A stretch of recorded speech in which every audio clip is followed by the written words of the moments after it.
Bharat versus Pakistan ಇದು ಯಾವ ತರ ರೈವಲ್ರಿ? ಇದು ರೈವಲ್ರಿ ಅಲ್ಲ, ಇದಕ್ಕೆ ಏನಂತಾರೆ ಅಂತಂದ್ರೆ ಅವ್ರನ್ನ ಮನೆಗೆ ಕಳಿಸ್ರಿ ಅನ್ನೋ ಒಂದು ಪ್ರೋಗ್ರಾಮ್ ಇದೆ ಅನ್ಸುತ್ತೆ.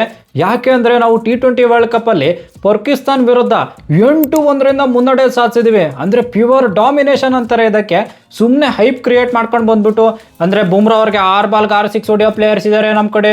ಆಮೇಲೆ 3 ಬಾಲ್ 6 ಎಲ್ಲ ಹೊಡೆದವರೆಲ್ಲ ಅವ್ರಿಗೆಲ್ಲ ಡಾಕ್ಯುಮೆಂಟ್ರಿ ಮಾಡೋದು ಏನು ಕತೆ ಮಾಡ್ಕೊಂಡು ಒಟ್ನಲ್ಲಿ ಮ್ಯಾಚಲ್ಲಿ ದಬಕರಪ್ಪ ಏನಾದ್ರು ಅಂತ ಅಂದ್ರೆ ಮ್ಯಾಚಲ್ಲಿ ಬಂದ್ಬಿಟ್ಟು ನಮ್ಮ ಕಡೆಯಿಂದ ಇಕ್ಕಿಸ್ಕೊಳ್ಳೋದೇ ಒಂಥರ ಇವ್ರದ್ದು ಸಿಂಪಲ್ ತೇರಿ ಆಗ್ಬಿಟ್ಟಿದೆ ಅನ್ಸುತ್ತೆ.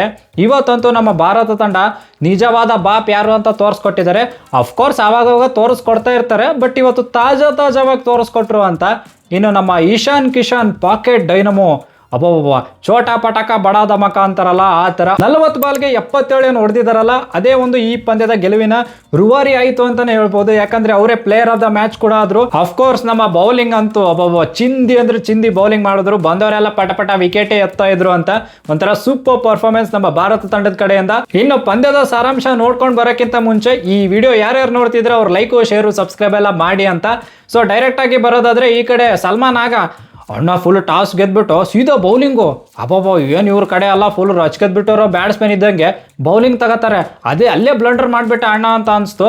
ಆಮೇಲೆ ಈ ಕಡೆ ನಮ್ಮವ್ರು ಬ್ಯಾಟ್ಸ್ಮನ್ಸು ಬರ್ತಾರೆ, ಅಭಿ ಮತ್ತು ಇಶಾನ್ ಕಿಶನ್. ಅಭಿ ಏನಪ್ಪ ಅಂತಂದರೆ ಪಕ್ಕ ಹೊಡಿತಾರೆ ಪಾಕಿಸ್ತಾನ ವಿರುದ್ಧ ಅಂತ ಅನ್ಕೊಂಡಿದ್ವಿ, ಬಟ್ ಔಟ್ ಆಫ್ ಸಿಲೆಬಸ್ ನಮ್ಮ ಇಶಾನ್ ಕಿಶನ್ನೇ ಸ್ಟಾರ್ಟ್ ಮಾಡಿದ್ರು ಅಂತ. ಯಾಕಂದರೆ ಅಭಿ ಸಟ್ಪಟ್ ಡುಡುಮಂತ ಅಣ್ಣ ಡಕ್ ಔಟ್ ಆಗ್ತಾರೆ. ಅಂದರೆ 2ನೇ ಬಾರಿಗೂ ಈ ಒಂದು ಟೂರ್ನಮೆಂಟಲ್ಲಿ ಅಣ್ಣ ಸ್ವಲ್ಪ ಬೇಗ ವಾಪಸ್ ಕಮ್ ಬ್ಯಾಕ್ ಮಾಡಲಿ ಅಂತ. ಆಮೇಲೆ ಈ ಕಡೆ ಇಶಾನ್ ಕಿಶನ್ ಅವರ ಒಂದು ಭಯಂಕರ ಬ್ಯಾಟಿಂಗ್ ಸ್ಟಾರ್ಟ್ ಆಗುತ್ತೆ. ಈ ಕಡೆ ತಿಲಕ್ ವರ್ಮಾ ಅವರ ಜೊತೆ ಸೇರಿಬಿಟ್ಟು ಪಾರ್ಟ್ನರ್ಶಿಪ್ ಬೆಳೆಸ್ತಾರೆ.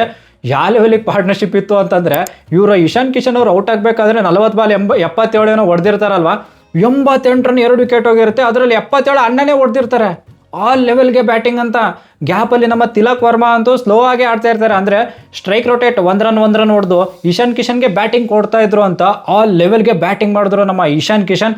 ಅನ್ಬಿಲಿಯಬಲ್ ಪಾಕೆಟ್ ಡೈನಮೋ ಅಂತ ಹೇಳ್ತೀನಿ. ಆಮೇಲೆ ಈ ಕಡೆ ಸ್ಕೈ ಮತ್ತೆ ತಿಲಕ್ ವರ್ಮಾ ಇಬ್ರು ಅವರು ಒಂದು ಪಾರ್ಟ್ನರ್ಶಿಪ್ ಸ್ಟಾರ್ಟ್ ಮಾಡ್ತಾರೆ. ಸ್ಲೋ ಆಗೇ ಹೋಗುತ್ತೆ. ಆ ಥರ ಏನು ರಚ್ಕೆದ್ಬಿಟ್ಟು ಬ್ಯಾಟಿಂಗ್ ಎಲ್ಲ ಮಾಡಲ್ಲ, ಬಟ್ ವಿಕೆಟ್ ಹೋಗಬಾರ್ದು ಅನ್ನೋ ಥರ ಒಂಥರ ಬ್ಯಾಟಿಂಗ್ ಎಲ್ಲ ಮಾಡ್ತಾರೆ. ಅದು ಈ ಪಿಚ್ ಕೂಡ ಆ ಥರನೇ ಇತ್ತು. ಈಸಿಯಾಗಿ ಬ್ಯಾಟಿಂಗ್ ಮಾಡೋಕ್ಕೆ ಆಗ್ತಾ ಇರಲಿಲ್ಲ. ಇಶಾನ್ ಕಿಶನ್ ಒಂಥರ ಡಿಫ್ರೆಂಟ್ ಪಿಚ್ಚಲ್ಲೇ ಬ್ಯಾಟಿಂಗ್ ಮಾಡಿದ್ರು ಅನಿಸಿತ್ತು. ಆಮೇಲೆ ಇವರಿಬ್ರು ಚೆನ್ನಾಗಿ ಆಡ್ತಾ ಇರ್ತಾರೆ. 14 ಓವರ್ಗೆ 125 ರನ್ 2 ವಿಕೆಟ್ ಹೋಗಿರುತ್ತೆ. ಲಾಸ್ಟ್ 6 ಓವರಲ್ಲಿ ರಚ್ಕೆದ್ಬಿಟ್ಟು ಒಂದು 80, 70, 60 ಮಿನಿಮಮ್ 60 ಆದರೂ ಹೊಡಿತಾರೇನೋ. 185, 190 ಅಂತೂ ಮಿನಿಮಮ್ ಬರುತ್ತೆ ಅಂತ ಅನ್ಕೊಂಡಿದ್ವಿ. ಬಟ್ ಅಲ್ಲಿ 14 ಓವರ್ ಆಗಿರುತ್ತಲ್ವ, ಅಲ್ಲೊಂದು ಬ್ರೇಕ್ ಬರುತ್ತೆ.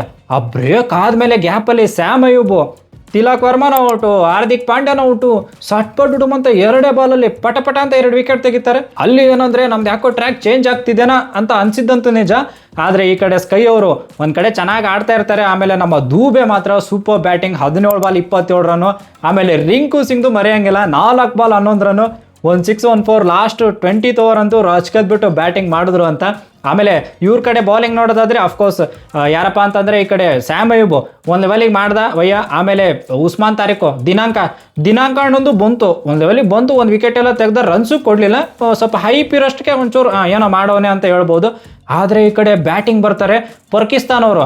ಎಷ್ಟು ಟಾರ್ಗೆಟ್ ಕೊಟ್ಟಿದ್ವಿ ಅಂದರೆ 20 ಓವರ್ಗೆ 175 run 7 wicket, 176 run target chase ಮಾಡೋಕ್ಕೆ ಪಾಕಿಸ್ತಾನ್ ಅವ್ರು ಬರ್ತಾರೆ. ಇವನು ಅಣ್ಣ ಡಾಕ್ಯುಮೆಂಟ್ರಿ ಗೊತ್ತಲ್ಲ, ಡಾಕ್ಯುಮೆಂಟ್ರಿ ಫರಾನು ಇವನು ರಚ್ಗೆಲ್ಬಿಟ್ಟು ಹೊಡೆಯೋಣ ಅಂತಾನೆ ಬರ್ತಾನೆ. But Hardik Pandya first over ಬಿಡಬೇಕಲ್ಲ, ಫಸ್ಟ್ ಓವರಲ್ಲೇ ಡಕ್ಔಟ್ ಮಾಡಿಬಿಡ್ತಾರೆ ಫರಾನ. ಅದಾದ್ಮೇಲೆ ನೆಕ್ಸ್ಟ್ ಸೆಕೆಂಡ್ ಓವರಲ್ಲಿ ಈ ಕಡೆ ನಮ್ಮ ಬೂಮ್ರಾ ಬಂದ್ಬಿಟ್ಟು ಏನಂದರೆ ಸ್ಯಾಮ್ ಅಯೂಬ್ನ ಔಟ್ ಮಾಡಿಬಿಡ್ತಾರೆ. One of the craziest ball ಅಂತೀನಿ. ಅಂದರೆ ಪ್ರಾಪರ್ ಇನ್ ಸ್ವಿಂಗರ್ ಮಾಡಿಬಿಟ್ಟು ಸಖತ್ತಾಗಿ LBW ಮಾಡ್ತಾರೆ. ಆಮೇಲೆ ನೆಕ್ಸ್ಟು ಸಲ್ಮಾನ್ ಆಗ ಅಣ್ಣ 1 4 ಹೊಡೆದಿರ್ತಾನೆ. ನೆಕ್ಸ್ಟ್ ಬಾಲು ಇಲ್ಲ ಗುರು 4 ಯಾಕೋ ಹೊಡೆದಿದ್ದೀನಿ, ಇನ್ನೊಂದು 6 ಹೊಡೆದ್ಬಿಟ್ಟು ಹೊಸ ಡಾಕ್ಯುಮೆಂಟ್ರಿ ರೆಡಿ ಮಾಡಬೇಕು ಅಂತ ಅನ್ಕೊಂಡಿದ್ನೋ ಗೊತ್ತಿಲ್ಲ. ಹೊಡೆಯೋಕೆ ಹೋಗ್ಬಿಟ್ಟು ಬುಮ್ರಾ ಅವರಲ್ಲೇ ದಬಕೊಂಡ್ಬಿಡ್ತಾನೆ ಅಣ್ಣ ಸಲ್ಮಾನ್ ಆಗನು. 13 ರನ್ಗೆ 3 wicket gone case. ಅದಾದ್ಮೇಲೆ ಉಸ್ಮಾನ್ ಖಾನು ಆಮೇಲೆ ಬಾಬ್ಜಿ ದ ಜಾಂಟಿ ಇಬ್ಬರ ಕಡೆ ಒಂದು ಪಾರ್ಟ್ನರ್ಶಿಪ್ ಬೆಳೆಸೋಣ ಅಂತಿರ್ತಾರೆ. ಬಟ್ ಬಾಬ್ಜಿ ದ ಜಾಂಟಿದು ಏನು ಬರೋಲ್ಲ. 7 ಬಾಲ್ಗೆ 5 ರನ್ ಹೊಡೆದಿರ್ತಾರೆ. ಈ ಕಡೆ ಅಕ್ಷರ್ ಪಟೇಲ್ ಬಂದ್ಬಿಟ್ಟು ಚಮಕ್ ಕೊಟ್ಬಿಟ್ಟು ಬಕ್ಕಂತ ಬೋಲ್ಡ್ ಮಾಡಿಬಿಡ್ತಾರೆ. ಅದಾದ್ಮೇಲೆ ಈ ಕಡೆ ಶಾದಾಬ್ ಖಾನ್ ಮತ್ತು ಉಸ್ಮಾನ್ ಖಾನು ಸ್ವಲ್ಪ ಪಾರ್ಟ್ನರ್ಶಿಪ್ ಬರುತ್ತೆ. ಏನಪ್ಪ ಯಾಕೋ ಸಮೀಪ ಬರ್ಬೋದೇನಪ್ಪ, ಚೆನ್ನಾಗೇ ಬರ್ತಿದಾರಲ್ಲ ಪಾರ್ಟ್ನರ್ಶಿಪ್ ಅಂತ. ಏನಿಲ್ಲ ಅಂಥದ್ದೇನು ಕಿತ್ಕೊಳ್ಳೋಕ್ಕಾಗಲಿಲ್ಲ. ಈ ಕಡೆ ಉಸ್ಮಾನ್ ಖಾನು ಸ್ಟಂಪ್ ಔಟ್ ಆಗಿಬಿಡ್ತಾನೆ ಅಣ್ಣ. ಆಮೇಲೆ ಶಾದಾಬ್ ಆಯಿತು, ಯಾರು ಬಂದವರೆಲ್ಲ ಔಟೇ ಆಗಿಬಿಡ್ತಾರೆ ಗುರು. ಏನು ಅಂಥದ್ದೇನು ನಡೀಲಿಲ್ಲ. 97 ರನ್ ಆಗಿರುತ್ತೆ. ಆ ಟೈಮಲ್ಲಿ ನಮ್ಮ ವರುಣ್ ಅಣ್ಣ ಬಂದ್ಬಿಟ್ಟು 2 ವಿಕೆಟ್ ತೆಗಿತಾರೆ, ಇನ್ನೊಂದು ಹ್ಯಾಟ್ರಿಕ್ ತೆಗೆದ್ಬಿಟ್ಟು ಅಲ್ಲೇ ಆಲ್ ಔಟ್ ಮಾಡ್ಬೋದಾಗಿತ್ತೇನೋ, ಬಟ್ ಅದು ಮಿಸ್ ಆಯಿತು ಗ್ಯಾಪಲ್ಲಿ. ಕೊನೆಯಲ್ಲಿ ಹಂಗೋ ಮಾಡಿ 61 ರನ್ಗಳಿಂದ ನಾವು ಭರ್ಜರಿ ಜಯ ಗಳಿಸ್ತೀವಿ. 61 ರನ್ಸ್ ಅಂದರೆ ಮಾಮೂಲಿ ವಿಷಯನ. ಆಮೇಲೆ ಈ ಒಂದು ಗೆಲುವಿನೊಂದಿಗೆ ನಾವೇನಪ್ಪ ಅಂದರೆ ಸೂಪರ್ ರೇಟ್ಗೆ ಹೋಗ್ತೀವಿ. ಇಲ್ಲಿಂದ ನಮ್ಮದು ಜರ್ನಿ ಸ್ಟಾರ್ಟ್ ಆಗುತ್ತೆ ಅಂತ ಸೂಪರ್ ರೇಟಿಂದಾನೆ. ಒಟ್ಟಿನಲ್ಲಿ ಪಾಕಿಸ್ತಾನ್ ಅವ್ರಿಗಂತೂ ನಮ್ಮ ಕಡೆಯಿಂದ ಒದಿಸ್ಕೊಂಡು ಅದು ಒಂಥರ ರೂಢಿನೇ ಆಗಿಬಿಟ್ಟಿದೆ ಅನ್ಸುತ್ತೆ, ಏನೋ ಗೊತ್ತಿಲ್ಲ. ಯಾಕಂತಂದರೆ ಬೌಲಿಂಗಲ್ಲಿ ನೀವು ನೋಡಿದ್ರೆ ತಿಲಕ್ ವರ್ಮಾ ಮತ್ತು ರಿಂಕು ಸಿಂಗ್ನ ಕೊಡ್ತಾರೆ ಬೌಲಿಂಗು. ಸ್ಪೆಷಲಿ ರಿಂಕು ಸಿಂಗ್ ಅವ್ರಿಗೆ ಬೌಲಿಂಗ್ ಕೊಟ್ಟಿದ್ದು ಒಂಥರ ಆನ್ ಗ್ರೌಂಡಲ್ಲೇ ಅಸಹ್ಯ ಮಾಡಿದ್ರು ಅವ್ರಿಗೆ ಅಂತ. ನಾನಂತೂ ಇವೇ ನಗಾಡಿದೆ ಆ ಟೈಮಲ್ಲಂತೂ. ಅನ್ಬಿಲಿಯಬಲ್ ಅನ್ನಿಸ್ತು. ನಮ್ಮ ಭಾರತ ತಂಡದ ಒಂದು ಪರ್ಫಾರ್ಮೆನ್ಸ್ ಮಾತ್ರ ಟಾಪ್ ನಾಚ್ ಇತ್ತು ಅಂತ ಹೇಳ್ಬೋದು. ಕೆಲವೊಂದು ಇಂಪ್ರೂವ್ಮೆಂಟ್ಸ್ ಅಂದರೆ ಅಫ್ಕೋರ್ಸ್ ಅಬಿದು ಸ್ವಲ್ಪ ರನ್ಸ್ ಬರಬೇಕು, ಆಮೇಲೆ ಸ್ವಲ್ಪ 1-2 ಕ್ಯಾಚ್ ಎಲ್ಲ ಬಿಟ್ಟರು ಅದೊಂಚೂರು ಹಿಡ್ಕೋಬೇಕು, ಲಬಕ್ ಅಂತ ಹಿಡ್ಕೋಬೇಕು.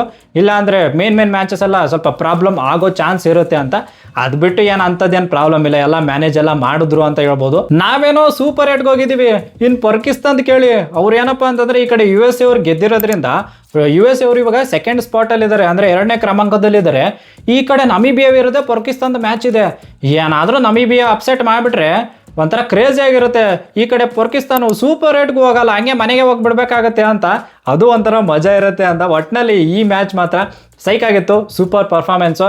ಬಾಪ್ ಯಾರು ಅಂತ ತೋರಿಸ್ಕೊಟ್ಟಿದ್ದಾರೆ ಅಂತ ಹೇಳ್ಬೋದು. ಆಮೇಲೆ ಈ ಒಂದು ಮ್ಯಾಚ್ ಬಗ್ಗೆ ನಾವು ಪ್ರಾಪರ್ ಆಗಿ ಲೈವಲ್ಲೆಲ್ಲ ಡಿಸ್ಕಸ್ ಮಾಡಿದ್ವಿ, ಶಾರ್ಟ್ ಆಗಿ ಇಲ್ಲಿ ಹೇಳೋಣ ಅಂತ.